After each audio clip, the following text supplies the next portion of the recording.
AP TIDCO గృహ లబ్ధిదారుల అవగాహన కార్యక్రమంలో పాల్గొన్న కూటమి నాయకులు. మార్చి నాటికి సకల హంగులతో టిడ్కో గృహ సముదాయాన్ని సిద్ధం చేస్తాం ప్రతిపాటి. 2 దశల్లో 365 కోట్లతో 5,520 ఇళ్ల నిర్మాణం చేపట్టాం. 2,510 ఇళ్లలో లబ్ధిదారులు నివాసముంటున్నారు.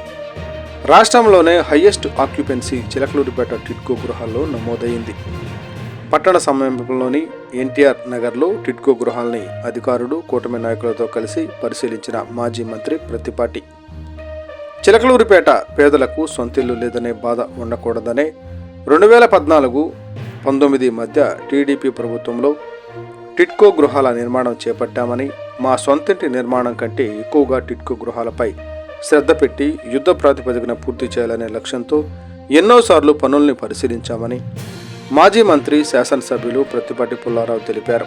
మంగళవారం స్థానిక ఎన్టీఆర్ నగర్లోని టిడ్కో గృహ సముదాయంలో జరుగుతున్న అభివృద్ధి పనులు పరిశీలించిన ఆయన మున్సిపల్ గృహ నిర్మాణ విభాగాలు ఏర్పాటు చేసిన లబ్ధిదారుల అవగాహన సదస్సులో మాట్లాడారు.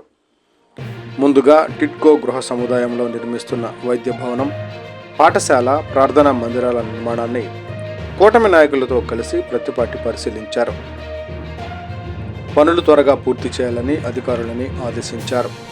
2 దశల్లో 5,520 ఇళ్ల నిర్మాణం చేపట్టి 4,512 లబ్ధిదారులకు కేటాయించాం.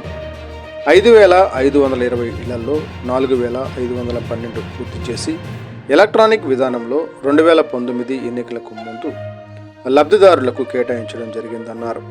రాజకీయాలకు అతీతంగా పేదలకు అప్పగించిన ఇళ్లలో చిన్న చిన్న సౌకర్యాలు కల్పించడంలో విఫలమైన గత పాలకులు వాటిని పూర్తిగా పాడుపెట్టారని, లబ్ధిదారుల ఆశల్ని నిర్వీర్యం చేశారని ప్రత్తిపాటి తెలిపారు. కూటమి ప్రభుత్వం వచ్చాక 2వ దశలో 1,008 ఇళ్ల నిర్మాణం ప్రారంభించామని, అవి కూడా కలిపితే గతంలో టీడీపీ ప్రభుత్వంలో నిర్మితమైన వాటితో కలిపి మొత్తం 5,520 ఇళ్లను త్వరలోనే పేదలకు అందించనున్నామన్నారు. 2వ దశలో ప్రారంభించిన ఇళ్ల నిర్మాణం మార్చి నాటికి పూర్తవుతుందన్నారు. షీర్ వాల్ టెక్నాలజీతో నిర్మించిన గృహ సముదాయంలో ప్రార్థనా మందిరాలు, కుల వృత్తులకు దుకాణ సముదాయం, కమ్యూనిటీ హాల్, అంగన్వాడీ భవనం, వైద్యశాల, పాఠశాల భవనం, శ్మశానాలు ఏర్పాటు వంటివి 2026 డిసెంబర్ నాటికి పూర్తి చేసేలా ప్రణాళికలు సిద్ధం చేశామన్నారు. 2,510 ఇళ్లలో లబ్ధిదారుల నివాసంతో రాష్ట్రంలోనే హయ్యెస్ట్ ఆక్యుపెన్సీ నమోదు. 5,520 ఇళ్లలో 2,510 మంది ఇప్పటికే నివాసం ఉంటున్నారు. రాష్ట్రంలోనే ఎక్కువ మంది నివాసం ఉంటున్న హయ్యెస్ట్ ఆక్యుపెన్సీ గృహ సముదాయంగా నెల్లూరు తరువాత చిలకలూరిపేట టిడ్కో నిర్మాణాలు నిలిచాయన్నారు.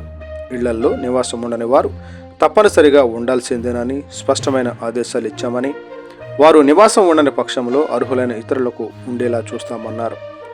ఎట్టి పరిస్థితుల్లో మార్చి నాటికి 2 దశల ఇళ్ల నిర్మాణం పూర్తి చేస్తామన్నారు. అన్ని ఇళ్లల్లో నివాసం ఉంటే చిలకలూరిపేట పట్టణ సమీపంలో మరో ప్రధాన నివాస కేంద్రం ఏర్పడుతుందన్నారు.